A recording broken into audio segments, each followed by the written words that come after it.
Hayırlı erте Россия 1 телеканалында Татарстан яңалыклары туры эфир студиясында Идел Кыямов безнең бүгенге чыгарылышта. Фатирлы булачаклар өлешләп акча кертеп фатир алуда алданган кешеләргә булышу программалары гамәлдә. Түбән Кама кызы беренче якташыбыз яшь һөнәр осталарының Россия чемпионатында җиңеп чыкты.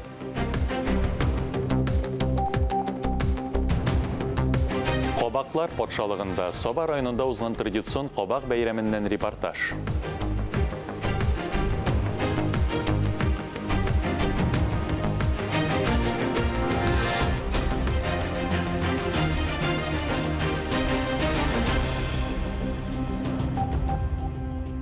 Россиядә балаларга федераль түләүләргә гаризалар кабул итү тәмамланып килә. Ул Россия президенты Владимир Путин башлангычы белән гамәлгә ашырыла. Пандемия чорында мохтаҗлык кичергән гаиләләргә ярдәм ителә. Татарстанда яшәүчеләрнең байтагы әлеге түләүләрне алды инде. Тулырак киләсе язмада.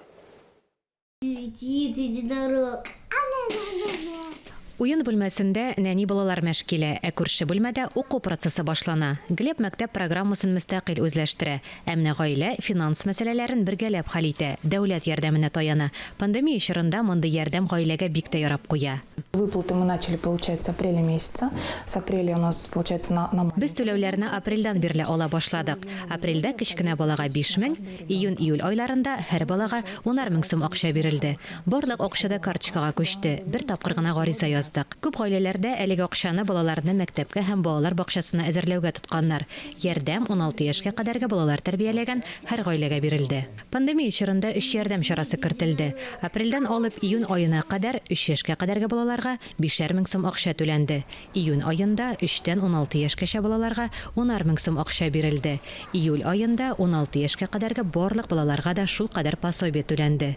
Татарстанлыларның күбесе дәүләт ярдәменнән файдаланды инде. Более 760 тысяч татарстанских детей получили выплаты на детей. Татарстанда 16 яшькә кадәрге 760 меңнән артык бала түләүләр алды. Коронавирус йогышы шартларында ул истәмә социаль ярдәм чарасы булды. Республикага федераль бюджеттан 16 миллиард сумнан артык акча бирелде. Төрле сәбәпләр белән балалар өчен акча алырга өлгермәгән гаиләләр моны 1 октябрьгә кадәр эшли ала. Гаризаны күп функцияле үзәкләр яки дәүләт хезмәтләре порталы аша бирергә мөмкин. Барлык мәгълүматны документлар буенча төгәл тутырырга кирәк. Акча банк счетына күчерелә. Гөлназ Ибрахимова, Регина Софиуллина, Владимир Юрков, Татарстан яңалыклары. Хәзер Татарстанда өлешләп акча кертеп фатир алуда алданган кешеләргә ярдәм итү буенча бер юлы 2 федераль һәм республика программалары эшли. Икесе дә намуссыз төзүчеләр китереп чыгарган проблемаларны уңышлы хәл итүгә юнәлдерелгән. Әйтик, соңгы 2 елда өлешләп төзүдә катнашкан 4000 кеше фатирлы булды. Тагын 3000 фатир ачкычын хуҗалары киләсе елның уртасына кадәр алачак. Тулырак киләсе репортажда. Әле 3 айлык кенә Шыңгыз Айтматов урамындагы әлеге йорт урынында субайлар гына кагылган иде. Хәзер инде 8 каты күтәрелгән. Ә киләсе елның язында җир асты парковкалы йорт тулысынча әзер булачак. Ул молодежный трак комплексында урнашкан. На 5-м этаже однокомнатная квартира. Наиля Саляхова фон фирмасы йорты төзелешен 7 ел көтә инде. Чтобы купить Бер бүлмәле фатир сатып алу өчен йортыбызны саттык. Төзелешкә акчаны 2013 елның декабрендә керттек. 2 миллион сумнан артык. Төзүчеләр генә вәгъдәне үти алмаган. Республика җитәкчелегенә һәм федераль структураларга токшынырга туры килгән. Күптән түгел өлешчеләрнең хокукларын яклау буенча федераль органның күзәтчелек советы утырышы узды. Анда алар бу төзелешне финанслаячак дигән карар кабул ителде.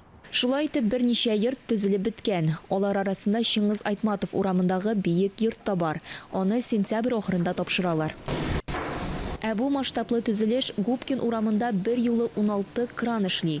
Биредә фон фирмасыннан калган 3 йортны тиздән төзеп бетерәләр. В 2012 году я купила квартиру в ЖК МЧС в 4-м доме, трехкомнатную, за 2 миллиона. 2012 елда мин МЧС трак комплексында 2 миллион 700 мең сумлык 3 бүлмәле фатир сатып алдым. Йорт урыны казылган гына, мәйданчыкның яртысы кирпечләр белән тулган иде.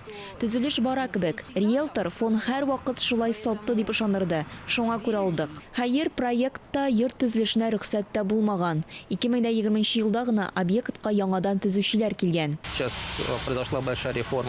Хәзер өлешләп акча кертеп төзү өлкәсендә зур реформа булды. Эскроу счет нык керттек. Реформаның мөмкинлекләренә ышанабыз. Президент та мондый оятсызлыкны бетерергә, кешеләр акчасын урлашуны туктатырга кирәк дип катгый сүзен әйтте. Өлешчеләрнең акчалары иске учетларда булу белән яклана. Хәзер төп проблема алдан булдырылган проблемаларны хәл итү. Хәзер 4000 өлешче үз фатирларына кергән инде. Тагын 3000 кеше киләсе елда фатирлы булачак. Агымдагы ел ахырына кадәр әле күптән түгел генә проблемалы торак йортларның өлешчеләре булган 4 йортта үй туйларын үткәргә җыйналар.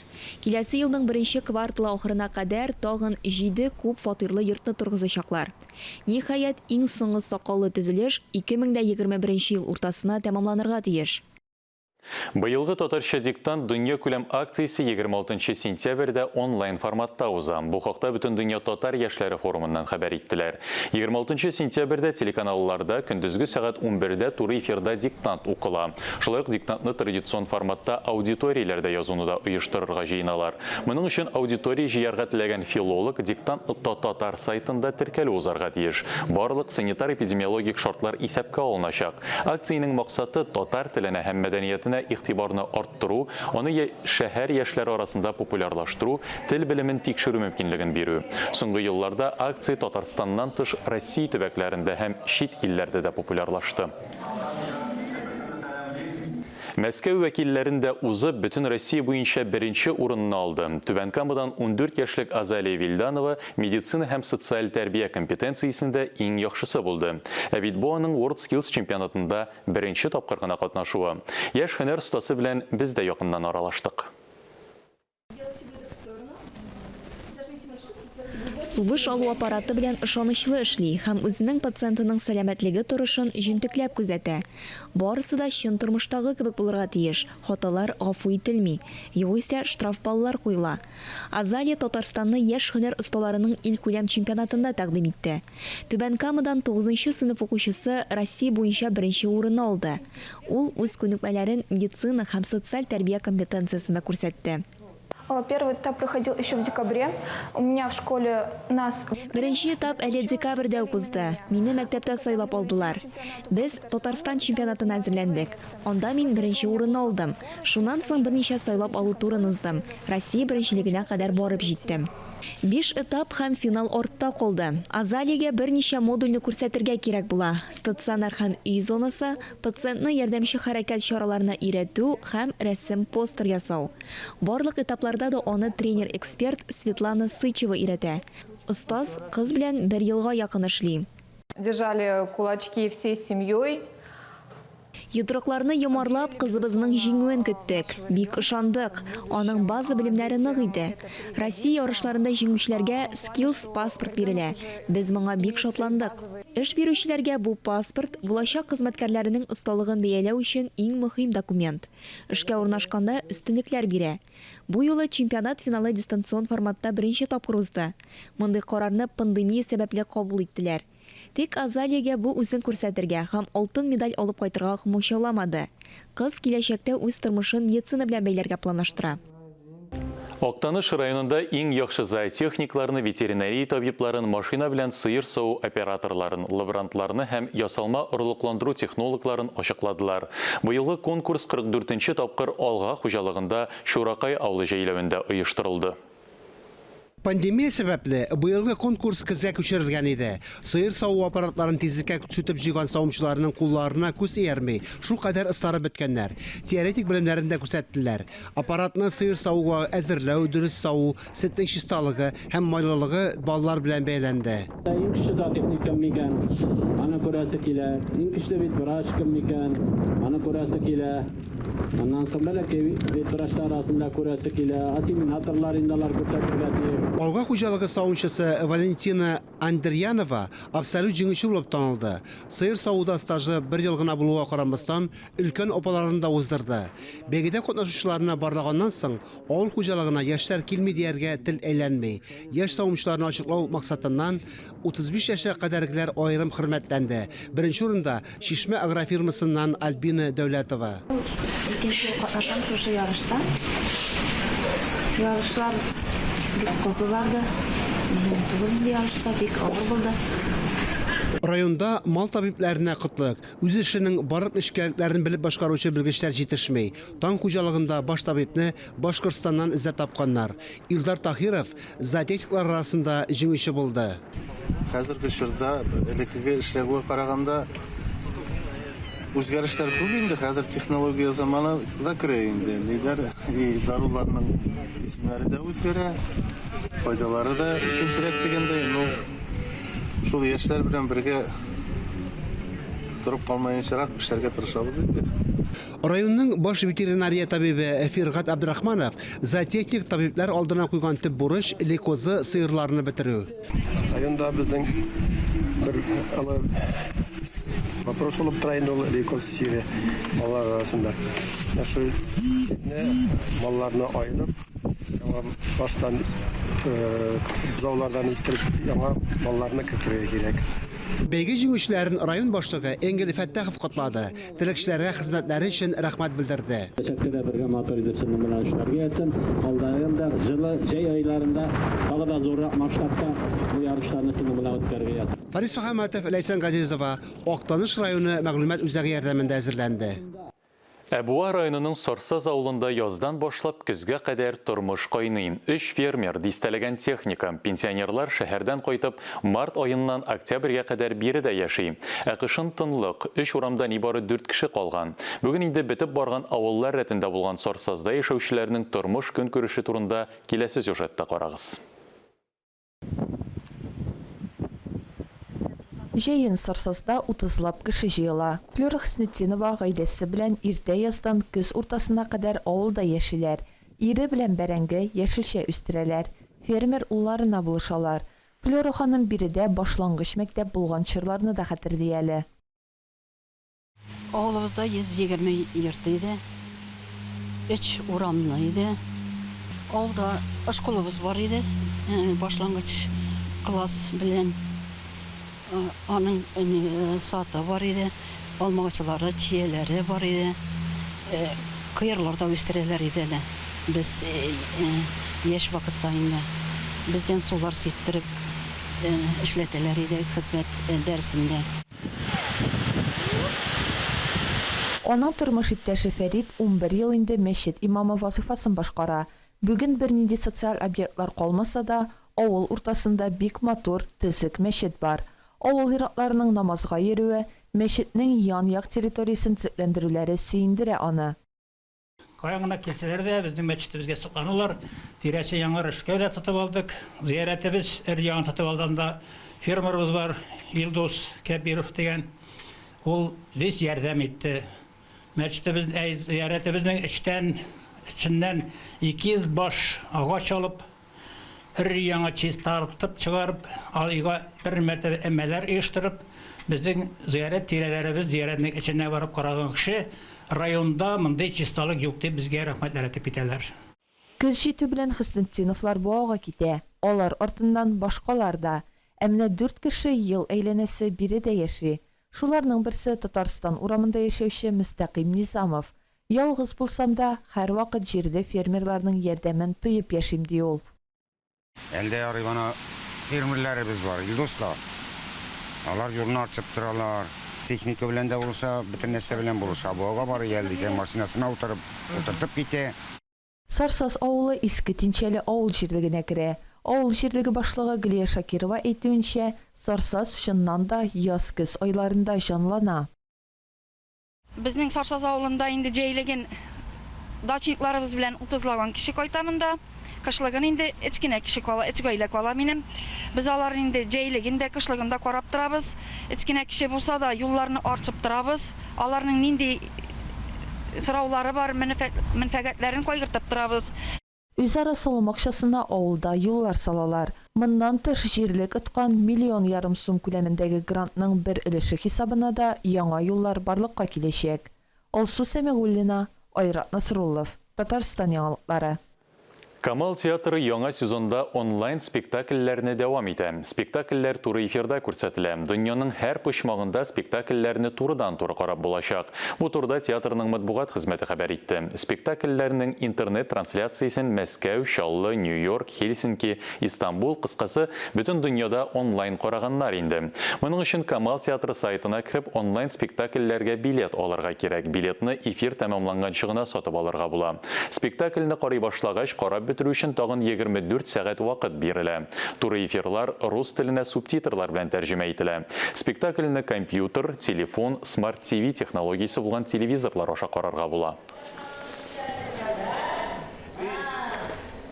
Саба районында бер генә яшелчәнең дә кабак кебек тантана иткәне, дан җырланганы, күзләр камашырлык күргәзмәләр оештырган алганы юк. Быел кабак бәйрәме 17нче тапкыр үткәрелде. Тирә-күрше районнардан да кабак үстерүчеләр катнашкан тамашадан Гөлшат Галиәкбәрова репортажы.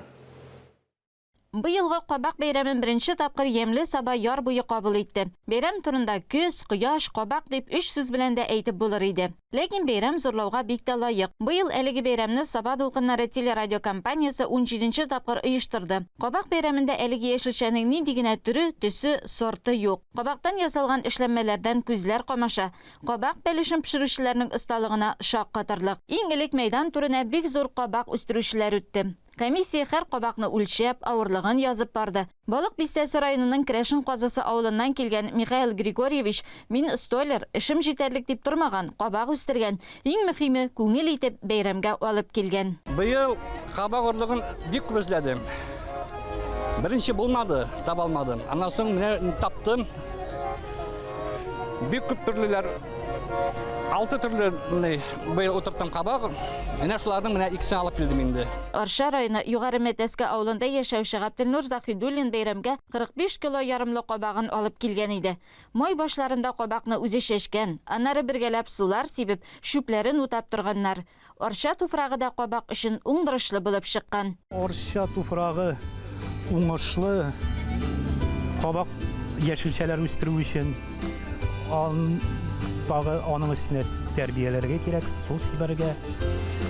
Кабак монда килгән кабак 45 кило ярым булды. Кабак бит Аллаһ Тәгалә бирсәгенә үсә һәрбер нәрсә.